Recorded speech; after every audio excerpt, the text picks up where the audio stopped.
राज्य सरकारचा महत्त्वाकांक्षी प्रकल्प म्हणजे मिरवला जाणारा शक्तीपीठ महामार्ग आता विकासाचा नव्हे तर शेतकऱ्यांच्या गळ्यात अडकलेल्या फासाचा विषय ठरत असल्याचे चित्र महागाव आणि उमरखेड तालुक्यात स्पष्टपणे दिसून येत आहे। विकासाच्या नावाखाली सुपीक शेतजमीन कवडीमोल दरात हस्तगत करण्याचा प्रयत्न होत असल्याचा आरोप करत शेतकऱ्यांनी थेट न्यायालयाचा दरवाजा ठोठावला असून या लढ्यात आता कायदेशीर बळ मिळाले आहे। महागाव उमरखेड परिसरातील सुमारे 250 शेतकऱ्यांचे भवितव्य या महामार्गामुळे अंधातरी आले आहे। विशेष म्हणजे याच भागातून आधीच समृद्धी महामार्ग गेल्याने अनेक शेतकऱ्यांनी मोठ्या प्रमाणावर जमीन गमावली आहे। अवघ्या 2 ते 3 किलोमीटरच्या अंतरावर पुन्हा एक महामार्ग उभारण्याचे नियोजन केल्याने शेतकऱ्यांमध्ये तीव्र संताप व्यक्त होत आहे। एक महामार्ग पुरेसा नाही का? शेतकऱ्यांच्या छातीवर दुसरा महामार्ग कशासाठी? असा सवाल शेतकऱ्यांकडून सातत्याने उपस्थित केला जात आहे। निसर्गाच्या अवकृपेला तोंड देत कर्जबाजारीपणातून सावरण्याचा प्रयत्न करणाऱ्या शेतकऱ्यांसाठी ही योजना म्हणजे शेवटचा घाव असल्याची भावना व्यक्त होत आहे। या गंभीर प्रकरणात शेतकऱ्यांच्या बाजूने ॲडव्होकेट अंजना राऊत आणि ॲडव्होकेट सुनील नरवाडे हे दोघेही तज्ञ विधिज्ञ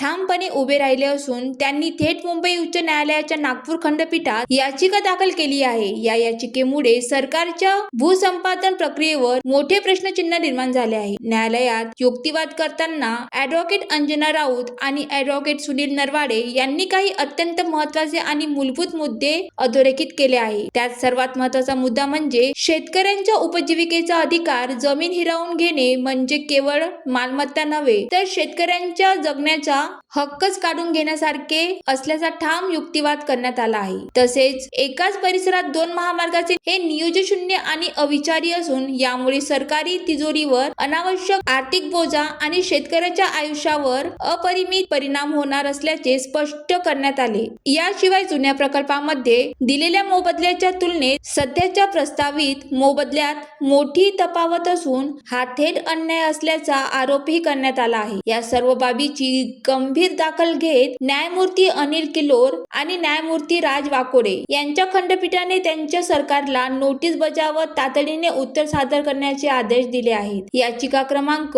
8087/2025 आणि 66/0/2024 या प्रकरणामुळे आता संपूर्ण राज्याचे लक्ष नागपूर खंडपीठाच्या पुढील सुनावणीकडे लागले आहे। न्यायालयाच्या या भूमिकेमुळे शेतकऱ्यांमध्ये नव्या आशेचा किरण निर्माण झाला असून सध्या सुरू असलेल्या जमीन मोजणी व भूसंपादनाच्या प्रक्रियेला तात्पुरती खीळ बसली आहे। मात्र या संपूर्ण प्रकरणावर प्रशासकीय यंत्रणा सध्या मौन बाळगून असल्याचे चित्र आहे। दरम्यान जोपर्यंत शेतकऱ्यांना न्याय मिळत नाही तोपर्यंत हा कायदेशीर लढा थांबणार नाही असा ठाम निर्धार ॲडव्होकेट राऊत यांनी व्यक्त केला आहे।